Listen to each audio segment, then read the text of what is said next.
कल्पू, क्या क्या कर रही है? माँ मैं कैसी लग रही हूँ? बहुत प्यारी लग रही है, बिल्कुल प्रिंसेस जैसी। एक मिनट। माँ सच में मुझे लग रहा है मैं बहुत सिंपल लग रही हूँ। सिंपल? कल्पू तू मेरी बेटी है, देख जरा सामने, सिंपल कैसे लग सकती है तू? हाँ इस ब्राइडल गेटअप में बहुत प्यारी लग रही है सच्ची। बस एक सेकेंड मेरे बच्ची को किसी की नजर ना लगे। पापा कहाँ हैं? मुझे पापा से भी पूछना। बात संभल के कल्पू। राजन, ये बाहर का वरांडा है ना, उसका काम कल तक हो जाना चाहिए, ठीक है?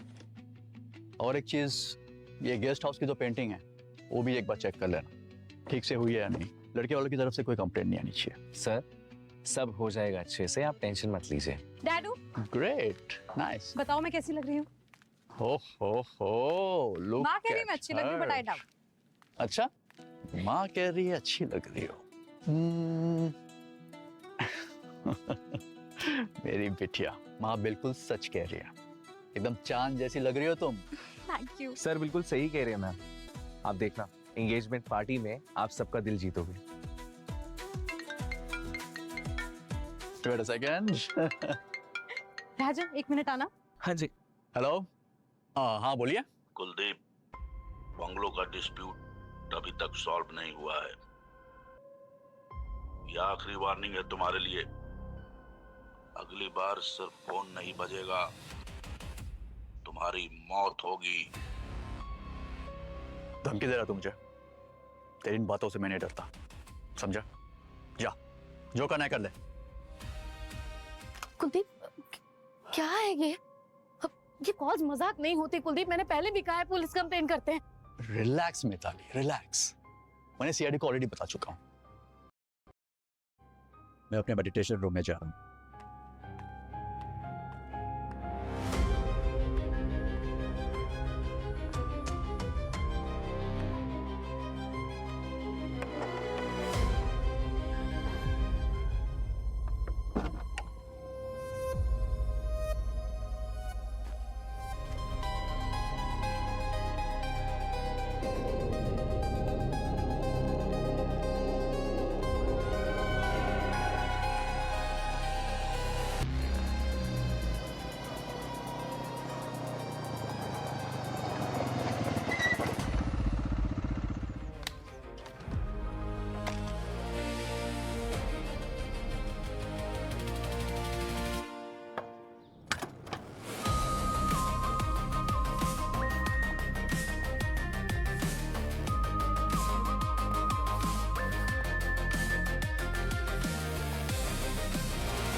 हाय sir, I am Rajan, Kuldeep sir manager. Kuldeep ji कहाँ हैं?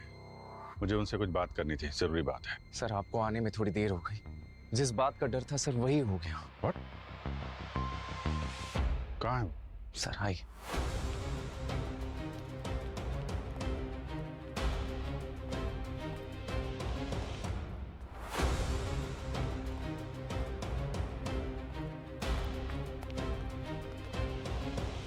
हटिए। एक्सक्यूज मी, एक मिनट।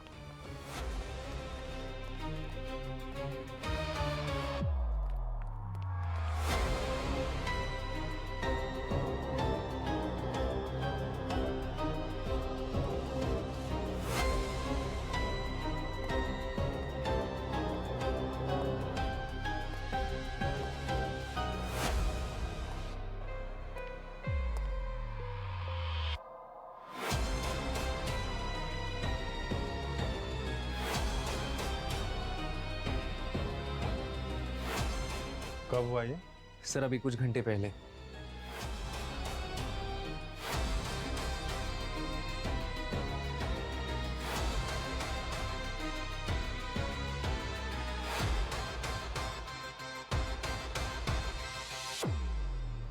सर ये कुलदीप जी की मौत हो गई है। ओके ओके सर, या आखिरी बार कब देखा था तुमने कुलदीप जी को? सर आखिरी बार तो कुलदीप जी को प्रभाकर ने ही देखा था, ये सर का बॉडीगार्ड है। कुलदीप जी के मेडिटेशन रूम में आने से ठीक पहले क्या हुआ था? सर आज शाम को 4 बजे से थोड़ा पहले सर लिविंग रूम से निकले और कॉरिडोर से होते हुए अपने मेडिटेशन रूम में आए। उन्होंने दरवाज़ा बंद कर दिया, मैं रोज़ की तरह बाहर ही खड़ा रहा। पर सर वैसे सर का मेडिटेशन सेशन 20 मिनट का होता है, पर इस बार 40 से 45 मिनट हो गए और कुलदीप सर बाहर नहीं आए। कुलदीप सर ने आज तक ऐसा नहीं किया। ये सब मुझे खटका सर। कुलदीप सर, सर आप ठीक तो है ना? क्या हुआ प्रभाकर? सर को 40 से 45 मिनट हो गए। वैसे तो अक्सर सर 20 मिनट में आ जाते हैं, अभी तक बाहर ही नहीं निकले। कुलदीप सर, मुझे लगता है हमें दरवाजा तोड़ना पड़ेगा। हाँ ठीक है।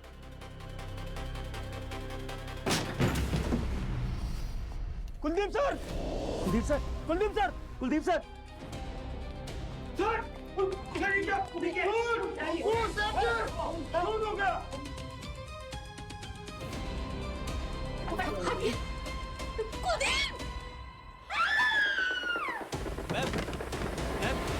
पर सर समझ में नहीं आ रहा कि ये सब कैसे हुआ।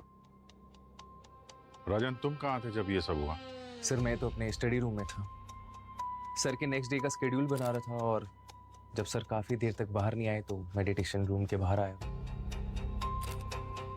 ठीक है, आप लोग जरा बाहर जाइए।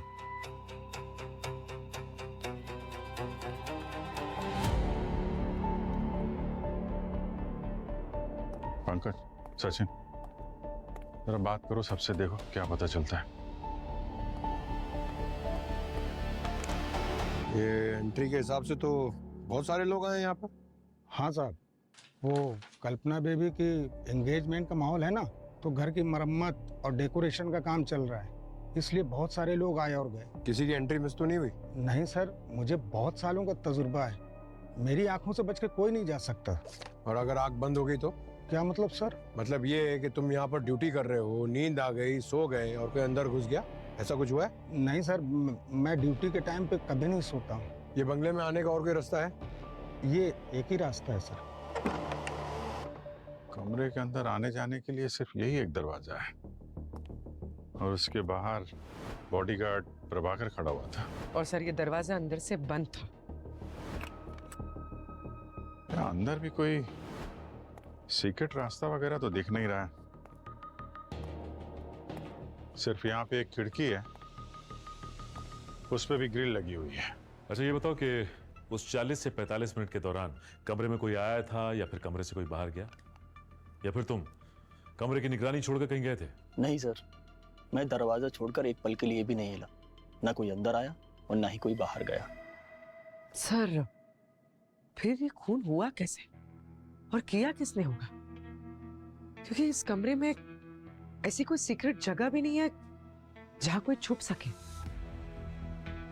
यहाँ पे कुछ पेंट की स्मेल आ रही है। सर ये यहाँ पर तो रेनोवेशन का काम चल रहा है, वहीं से आ रही हो? नहीं, अंदर इस तरफ नहीं, यहाँ खिड़की से आ रही है। लगता है ये ये अभी हाल ही में पेंट हुआ है।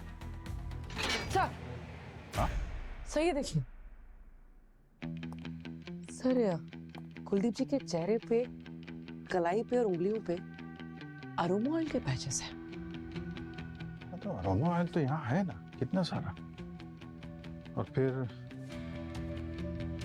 अरोमा ऑयल की बोतल भी यहाँ रखी है। ये अरोमा ऑयल डिफ्यूजर में डालते समय उनके हाथ में लग गया होगा। पर सर कोई चेहरे पे अरोमा ऑयल क्यों लगाएगा? ये ऑयल कुलदीप जी ने अपने चेहरे पे नहीं लगाया है, खूनी ने लगाया है। कैसे सर? ये देखो, खिड़की की हालत देखिए।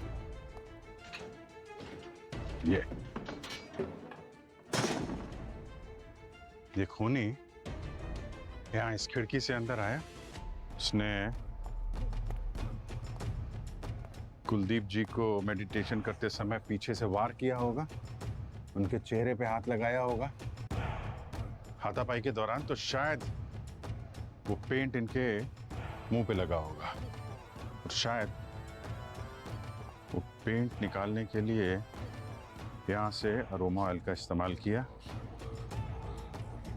उनके हाथ का पेंट निकाला और चेहरे का पेंट निकाला।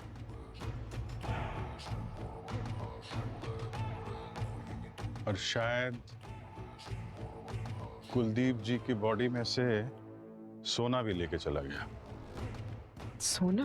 ये देखो, फोटो में देखो, ये चेहरे, गले में चेन है, यहाँ पे ब्रेसलेट है और यहाँ पे ब्रेसलेट, चेन सब गायब है। सर, मान लेते हैं कि खूनी इस खिड़की से आए, पर ये कमरा तो हायर फ्लोर पे है और ये दीवार भी प्लेन है, कोई सपोर्ट भी नहीं है जिसे पकड़कर वो चढ़ के आए। फिर ये कैसे ऊपर आया? नीचे से नहीं आया तो ऊपर छत से आया हो। छत से रस्सी वगैरह के सहारे से अंदर आया, कुलदीप जी का फोन किया और वापस छत से भाग गया। अच्छा राजन, ये बताइए कि ये घर में डेकोरेशन और पेंटिंग का काम चल रहा है, इसमें घर का कोई आदमी सुपरवाइज कर रहा है इसको? यस सर, कुलदीप सर की वाइफ मिताली मैडम।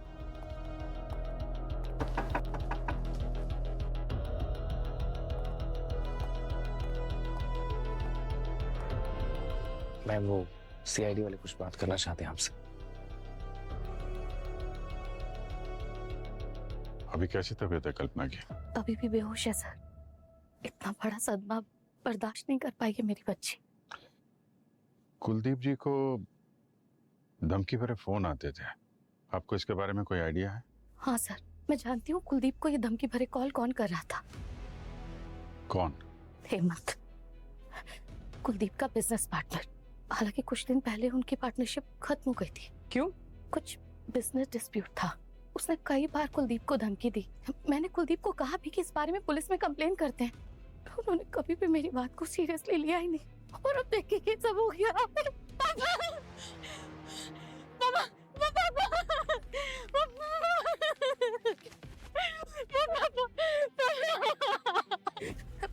सब ठीक हो जाएगा।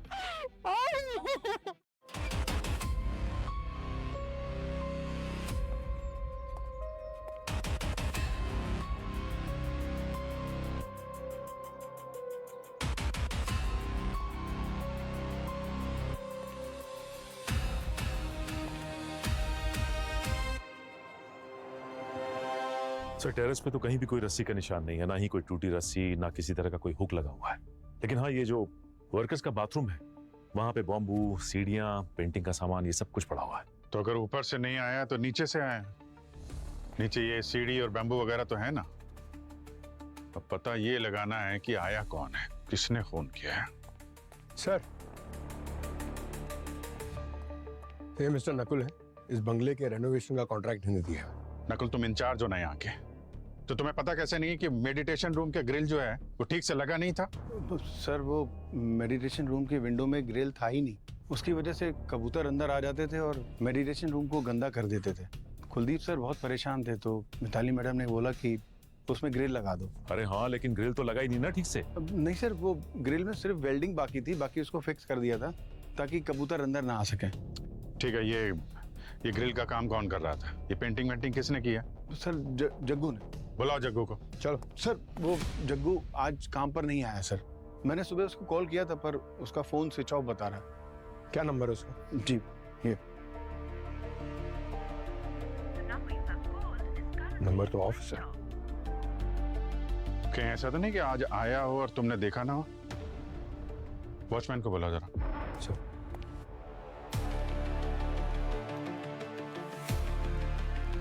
सर, रजिस्टर में तो एंट्री नहीं है। वृंदा जी, क्या है ये सब? हाँ? नकुल ने तो बताया कि आज सुबह जग्गू यहाँ पर आया था। तुमने रजिस्टर में एंट्री क्यों नहीं की? सर, 1 मिनट, जब तक बोलने को ना कहा जाए ना, चुपचाप खड़े रहो। क्या हो रहा है यहाँ पे? हाँ?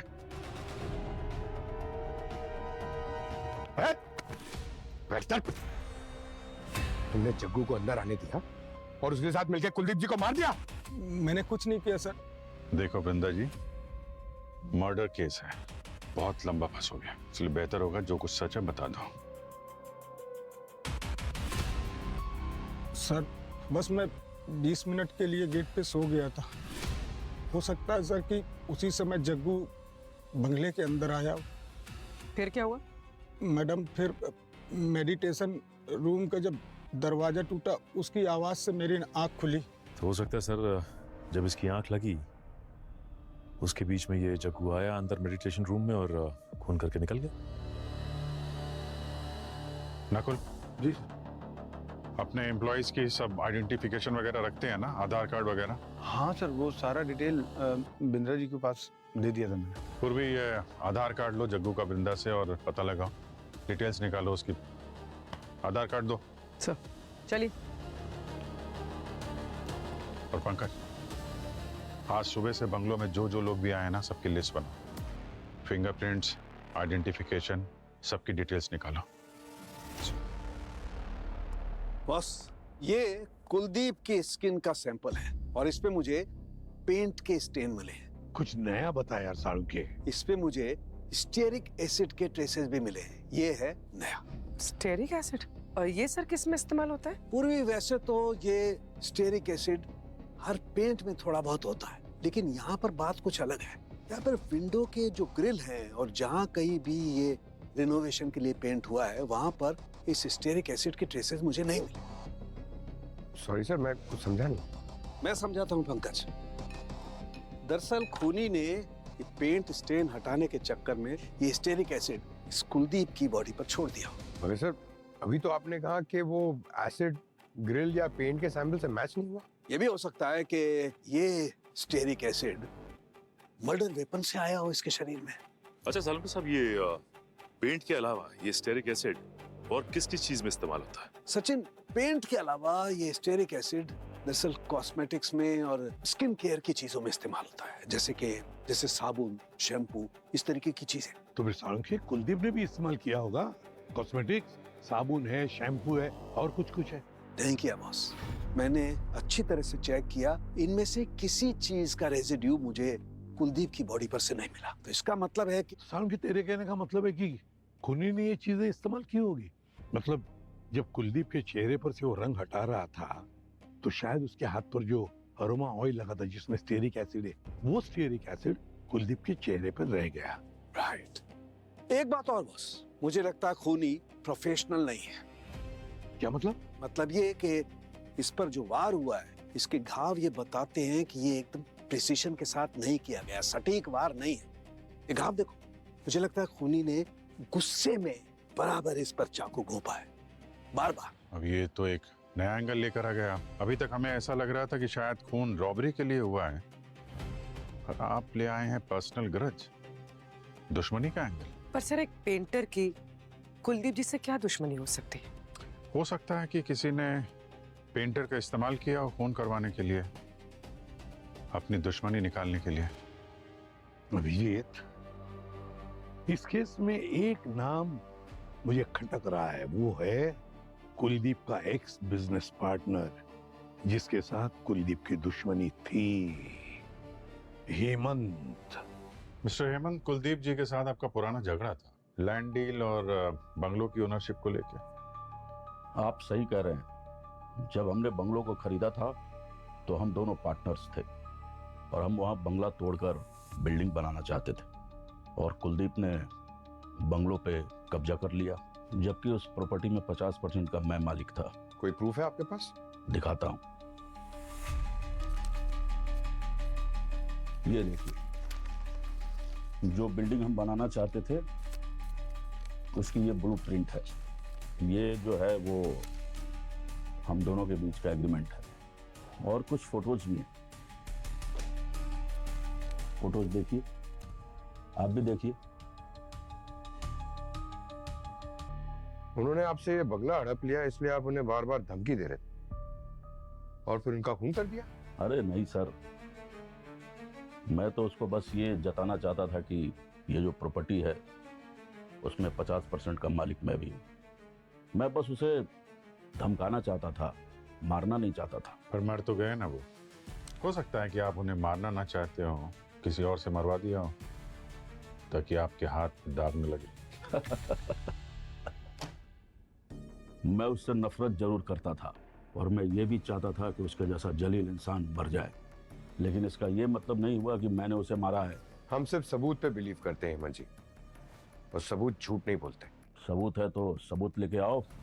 अगर तुम दोनों को लगता है कि मैंने कुलदीप को मरवाया है तो प्रूफ लेके आओ। प्रूफ मिलने में ज़्यादा टाइम नहीं लगता है हेमंत जी।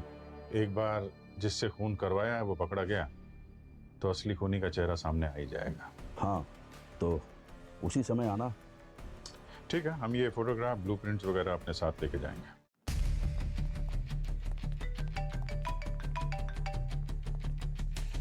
हाँ पूर्वी, ग्रेट। कहाँ पे है? हाँ ठीक है, मिलते हैं। जग्गू का पता चल गया है, मैं जरा उससे मिलता हूँ। तुम हेमंत की कुंडली निकालो और कुलदीप के फोन रिकॉर्ड भी चेक करो। देखो कौन कौन उसके पीछे पड़ा हुआ था। हाँ हेलो, अरे मैं बोल रहा हूँ पतिदेव तुम्हारा। हाँ अरे वो क्या है ना, नया फ़ोन लिया है और ये नया नंबर है मेरा, सेव कर लेना ठीक है। और हाँ, किसी को देना मत ये नंबर, ठीक है।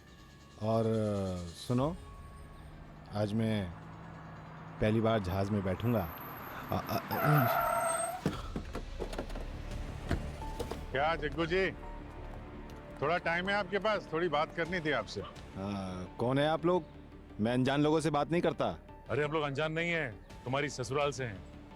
ससुराल? मेरी? CID sir. सीआईडी? क्या हुआ सर? कुछ नहीं, ये नया फोन, नया नंबर, प्लेन की टिकट है। नहीं चौंको मत। क्या ना, ये सब खरीदने के लिए फोटो आईडी लगती है और फोटो आईडी के लिए तुमने आधार कार्ड का इस्तेमाल किया, बस यही गलती हो गई। तुम्हारे आधार कार्ड पे नजर थी हमारी। चलो चलते हैं ससुराल। हाँ ससुराल? नहीं। अरे खड़े क्या हो क्या है यार, सब काम सीनियर करेगा क्या? भागो भागो। भागा बेचना।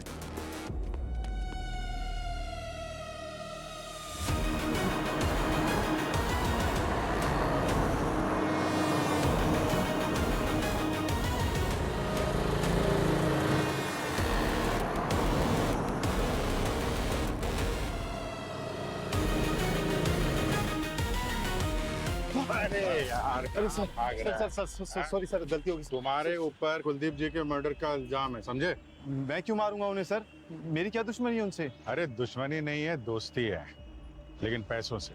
सर आप लोग सर फंसा रहे हो मुझे खून के इल्जाम में। फंसा नहीं रहे, तेरी उंगलियों के निशान मेडिटेशन रूम की खिड़की से मिले, समझा? वो तो सर इसलिए क्योंकि मैंने वो खिड़की पेंट की थी ना सर।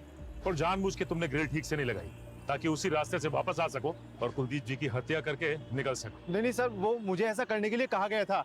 वहाँ पर कुछ सोल्डरिंग का काम बाकी था और एक पेंट की कोटिंग भी होनी थी उस पर सर, इसलिए वो ऐसा छोड़ा। काम पे क्यों नहीं आया कल? पे सर वो आया था सर, थोड़ा लेट हो गया आने में। जैसे ही वो घर में पहुंचा, देखा एक कमरे में ज्वेलरी पड़ी है और वहाँ आसपास कोई नहीं था सर, तो वो ज्वेलरी मैंने उठाई और मैं वहाँ से निकल गया सर।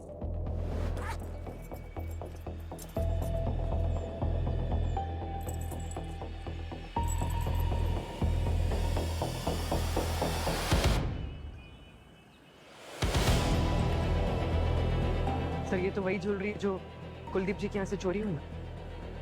क्या है ये सब? वही तो बोल रहा हूँ सर, चोरी की है, किसी का खून नहीं किया। मैं वहाँ कुलदीप जी के मरने के बाद पहुंचा था सर, माँ कसम। सर मैंने सीसीटीवी फुटेज चेक की है बंगलों के बाहर एक एटीएम से। ये जग्गू सही बोल रहा है सर, ये तो मर्डर के बाद बंगलों की तरफ जा रहा था। तो फिर इसका मतलब ये किया अभिजीत कि जग्गू खूनी हो ही नहीं सकता। तो फिर अगर जग्गू खूनी नहीं है तो फिर खूनी है कौन? और सर ग्रिल पे भी हमें कोई फिंगरप्रिंट्स नहीं मिले। और प्रभाकर का भी यही कहना था कि उसने मेडिटेशन रूम में किसी को भी जाते हुए नहीं देखा। और अगर कोई ग्रिल या विंडो के रास्ते नहीं घुसा है तो बंद कमरे के अंदर घुस के तो कुलदीप जी को मार के कौन निकल सकता है? वही तो सर। हाँ सर, मैंने कुलदीप जी के कॉल रिकॉर्ड्स चेक किए। उन्हें लास्ट कॉल 4:10 पे आया था सर, हेमंत के कॉल के बाद, जब वो मेडिटेशन रूम में थे। किसका कॉल आया था? मिताली का सर। ये मिताली क्यों फोन कर रही थी कुलदीप को, और वो भी मेडिटेशन के टाइम पर? सर हो सकता है मिताली ने कॉल किया हो मेडिटेशन रूम में आने के लिए और कुलदीप जी मना नहीं कर पाए, इसी बहाने वो कमरे के अंदर घुसी, उनका खून किया और निकल गई।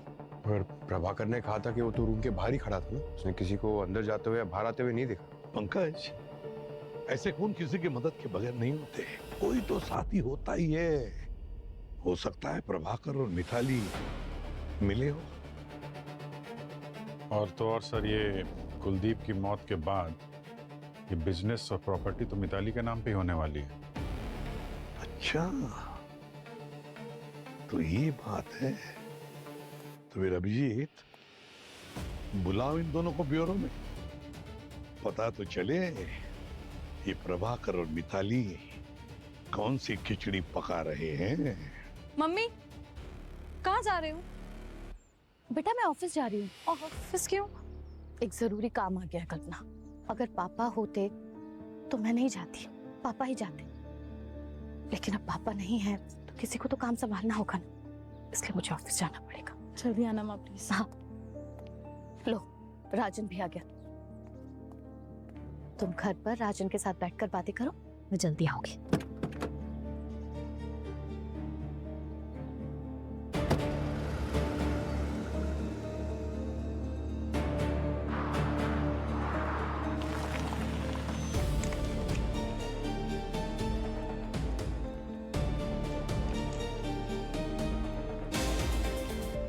क्या बात है मिताली जी, बहुत जल्दी आपको बिजनेस संभालने की?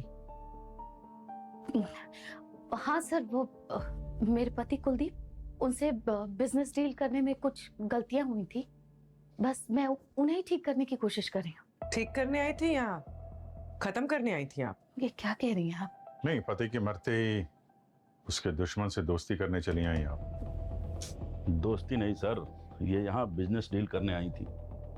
आपसे बाद में बात करेंगे मिस्टर हेमंत, अभी जरा मिताली जी से पूछताछ करनी है। आप जरा ब्यूरो चलने का कष्ट करेंगे? आइए आइए आइए। जी चलिए।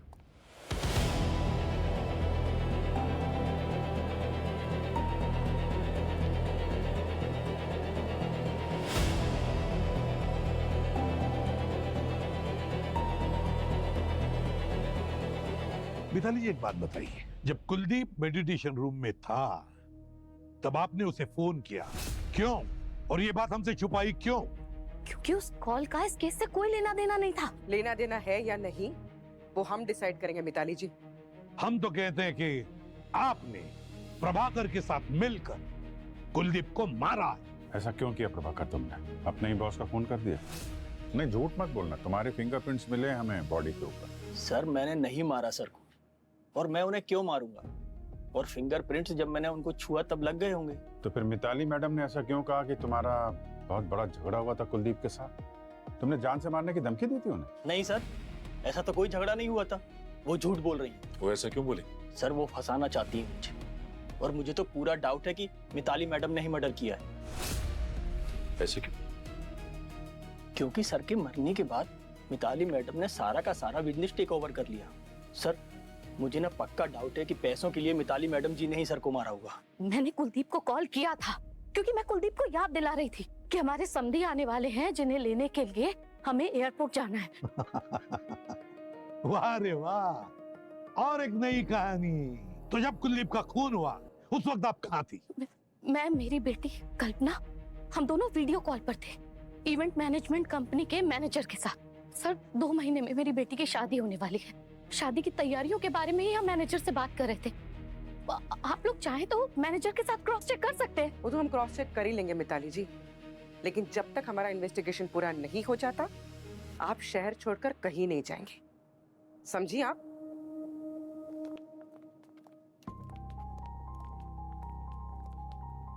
सर सर वो लोशन बॉटल जो मिताली ने यूज की थी उस पे स्टेरिक एसिड के ट्रेस नहीं मिले जो हमें बॉडी पे मिले थे। क्या?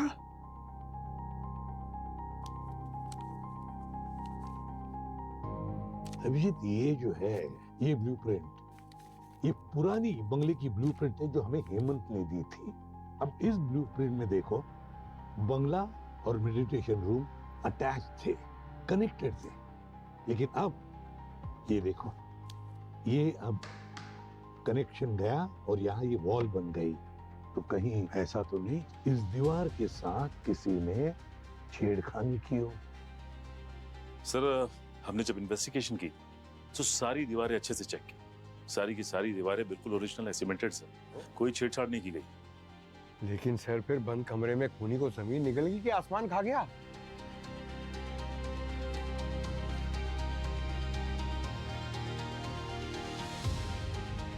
क्या ऐसा हो सकता है कि इस बंद कमरे में कोई आया ही नहीं और ना कोई गया है?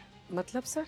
मतलब पूर्वी, ये भी हो सकता है कि खूनी पहले से ही इस बंद कमरे में मौजूद था और फिर खून करने के बाद उस बंद कमरे से गया नहीं, वहीं पर रहा उस बंद कमरे में। सर थोड़ा डिटेल में बताइए ना प्लीज सर। पंकज, ये है बंगलों के उस कमरे की पुरानी फोटोग्राफ जब बंगला सेल पर था।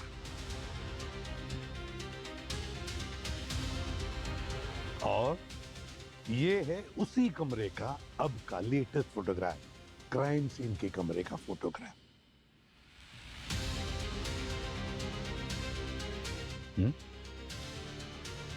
ध्यान से देखो पंकज, इन दोनों फोटोग्राफ में कोई एक चीज है जो मिसिंग है।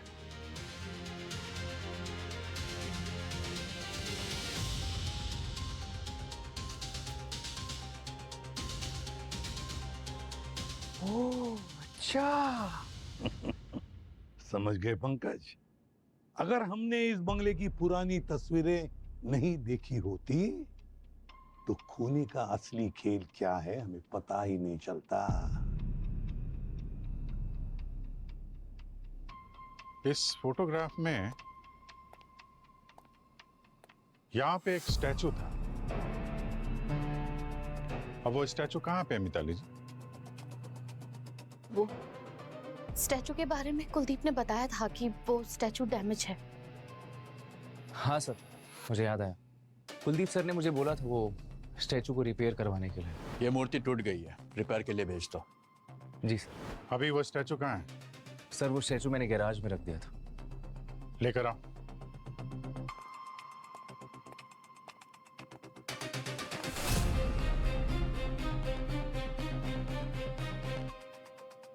प्रभाकर। जी सर। कुलदीप जी के मरने के बाद जब तुम लोग दरवाजा तोड़ के अंदर आए तो ये स्टैचू यहाँ पे था? कुलदीप सर को देख के मैं तो शॉक हो गया था सर। मेरा ध्यान गया ही नहीं कि स्टैचू था या नहीं था। स्टैचू यहाँ पे था भी और नहीं भी। क्या मतलब सर? मतलब ये कि खूनी यहाँ पे स्टैचू बन के खड़ा हुआ था। उसने अपने आप को स्टैचू के पेंट से कलर किया और कपड़ा ओढ़ के खड़ा हो गया और फिर कुलदीप जी के आने का वेट करता रहा। और जब यहाँ पे कुलदीप जी मेडिटेशन में डूबे हुए थे तो अचानक उनके पीछे से आया, उनका खून किया और फिर वापस स्टैचू बन के खड़ा हो गया। और जब घर वाले, स्टाफ वाले और वर्कर्स यहाँ पे आए तो उसने अपने चेहरे से कपड़ा हटाया और सबके बीच में घुल मिल गया और निकल गया। फिर वो वर्कर्स के बाथरूम में गया, अपना पेंट साफ किया और फिर काम पे लग गया जैसे कुछ हुआ ही ना हो। इस कपड़े पे भी वही ब्रॉन्ज कलर के मार्क्स हैं जैसे कि स्टैचू पे। और यही कलर किलर के चाकू पे भी था। इसी कलर में होता है स्टेरिक एसिड। स्टेरिक एसिड मिलता है कॉस्मेटिक पेंट में और यही स्टेरिक एसिड कुलदीप जी की बॉडी पे भी था। मतलब खूनी की हाइट और स्टैचू की हाइट सेम होनी चाहिए।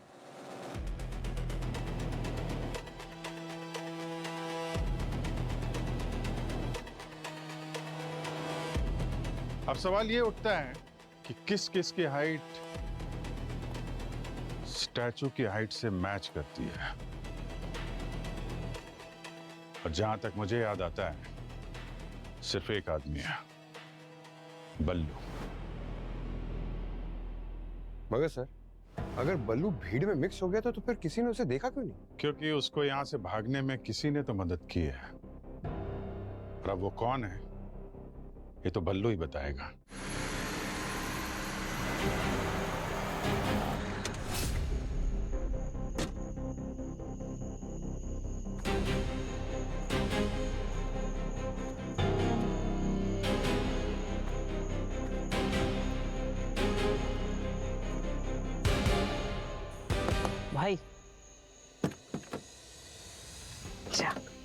रेडी है ना? बल्लू ये तुम्हारे काम का लास्ट इंस्टॉलमेंट। अच्छा, एक बात ध्यान रखना, सीआईडी को पता चल चुका है कि कुलदीप सर के मर्डर के पीछे तुम्हारा हाथ है, तो जितना जल्दी हो सके ना इस शहर से 9-11 हो लो। ठीक है, चलो चलता हूँ।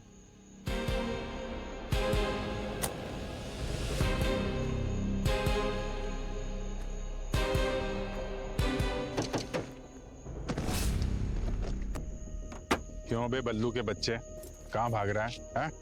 जब तुझे मालूम है आज नहीं तो कल पकड़ा ही जाएगा तो क्यों परेशान कर रहा है? सर मैंने कुछ नहीं किया सर। तूने क्या किया है क्या नहीं सब मालूम है हमें। कहाँ भाग रहा था? है? इतने सारे पैसे किसने दिए तुझे? आप लोग मुझ तक पहुंचे कैसे? ये टेम्पो का पीछा करते हुए, समझा? ये तेरे दोस्त का टेम्पो है ना, वो पेंट वाला जिसने तुझे पेंट दिया था, है?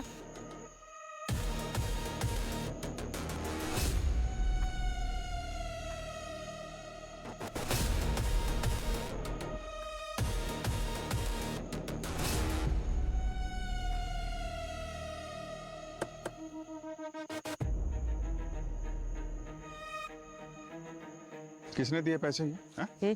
बोल। हाँ सचिन, क्या?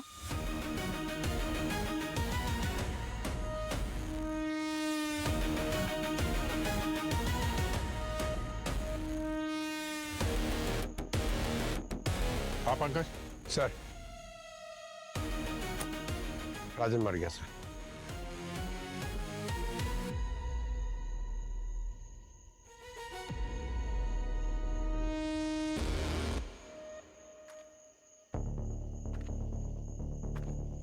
क्यों बल्लू? पहले तूने कुलजीत जी को मारा, उसके बाद राजन का खून किया। सर मैंने राजन को नहीं मारा, मैं ही मिला था लेकिन पैसे लेके निकल गया सर। मैं कुलदीप को मैंने मारा सर, वो भी राजन के कहने पे।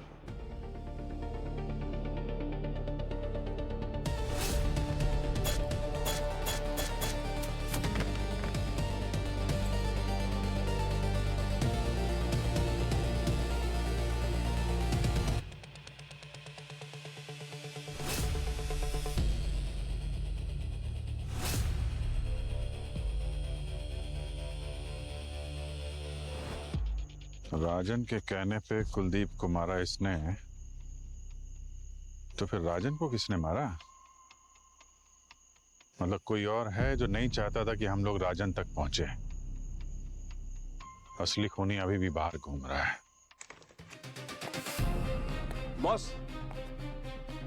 बॉस टेस्ट रिपोर्ट से पता चला है कि राजन की मौत जहर से ही हुई है। एक रेजिन बेस कंपाउंड मिला है जो कि लिप बाम में मिक्स किया गया था। क्या तो मतलब जिसने भी एक खून किया है शायद वो जानता होगा कि राजन लिप बाम इस्तेमाल करता था।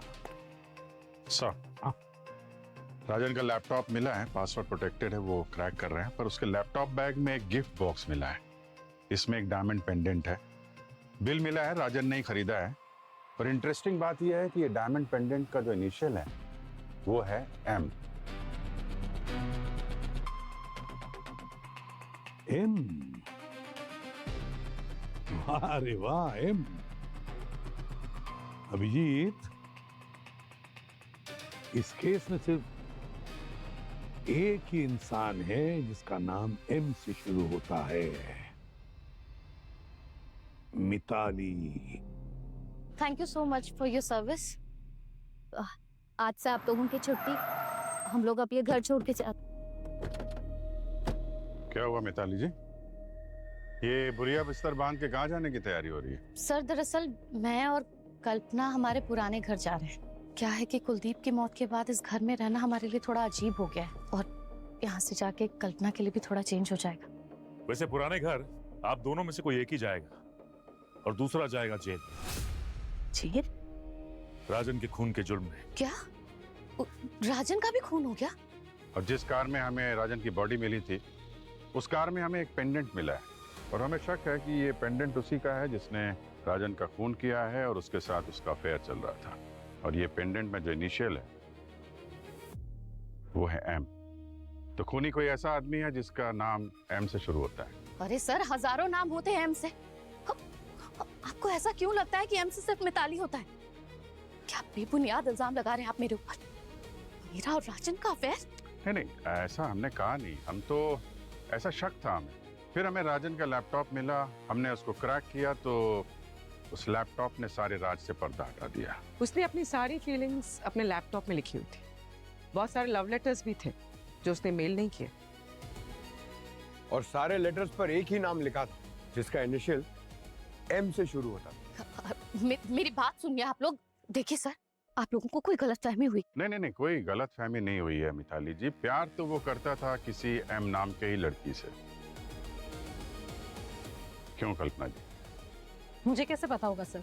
अरे नहीं, अभी पूरी बात तो सुन लीजिए आप। मैं ये कह रहा हूं कि क्यों कल्पना जी उर्फ मिट्टी। घर में आप इसको इसी नाम से बुलाती है ना, मिट्टी, एम।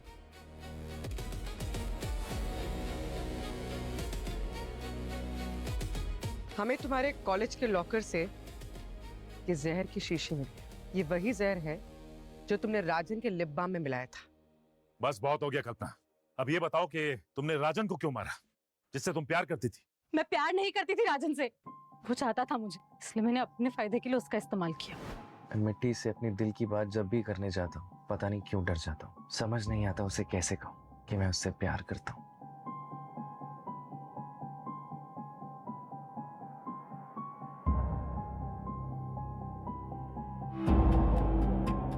मैम मैम वो क्या है ये? कुछ नहीं है मैम, मिसअंडरस्टैंडिंग है मैम। वो ऐसे ही मैं कुछ टाइप कर रहा था, मतलब। राजन, मुझे बहुत पहले से पता है कि तुम मुझसे प्यार करते हो। और एक बात बताऊं, मैं भी तुमसे बहुत प्यार करती हूँ। क्या? सच में? और तुमसे शादी करना चाहती हूँ।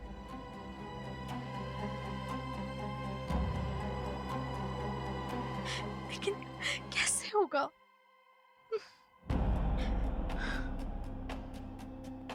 क्या हुआ? लेकिन तुम रो क्यों रही हो? पापा हमारी शादी के लिए कभी नहीं मानेंगे। वो मेरी शादी अपने पसंद के लड़के से करवाना चाहते हैं। और पता है, मेरी शादी उनके लिए सिर्फ एक बिजनेस डील है। अरे तुम फालतू में टेंशन ले लो, मैं हूं ना। मैं जाऊंगा कुलदीप सर के पास तुम्हारा हाथ मांगने। नहीं राजन, तुम नहीं समझ रहे। पापा हमारे रिश्ते के लिए कभी नहीं मानेंगे। अगर वो नहीं माने ना तो मैं मर जाऊंगी। तो क्या करे? एक रास्ता है। क्या? पापा को मरना होगा। क्या? तभी हम साथ रह पाएंगे। नहीं, ये रास्ता बिल्कुल बेकार है, बेतुका है। तुम रह सकते हो ना मेरे बिना? मैं नहीं रह सकती हूँ। ऐसा कुछ नहीं है। तुम्हें समझ क्यों नहीं आता? मैं मर जाऊंगी तुम्हारे बिना और मैं किसी और से शादी नहीं करूंगी। पर ठीक है, मैं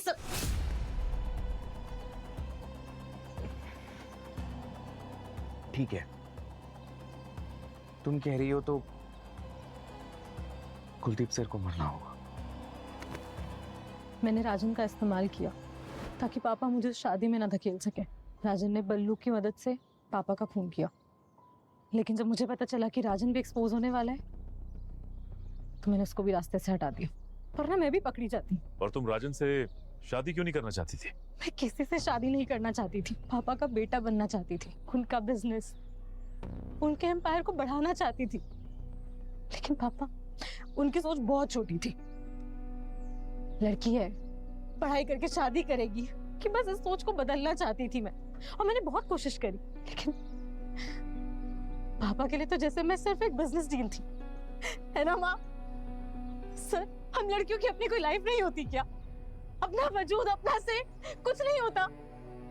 सारी जिंदगी बस मर्दों की सुनते रहो। ऐसा कर, वैसा कर, ऐसा मत कर, वैसा मत कर, हर वक्त। मेरी भी अपनी लाइफ है। लाइफ को अपने तरीके से जीना चाहती थी। चाहती थी कि जो मैं करना चाहती हूँ मुझे करने को मिले। हमें भी बोलने का हक है, अपने तरीके से अपनी लाइफ को जीने का हक है। कल्पना, हक है, और आज के जमाने में हक सबको है। हाँ, अगर कुछ दकियानूसी लोगों से हक की लड़ाई लड़नी पड़े तो उसके भी रास्ते हैं, लेकिन जो रास्ता तुमने चुना वो गलत था। तुम्हारे इस फैसले ने तुम्हारी पूरी जिंदगी बर्बाद कर दी। अब बाकी की बची हुई जिंदगी जेल की सलाखों के पीछे काटनी पड़ेगी तुम्हें।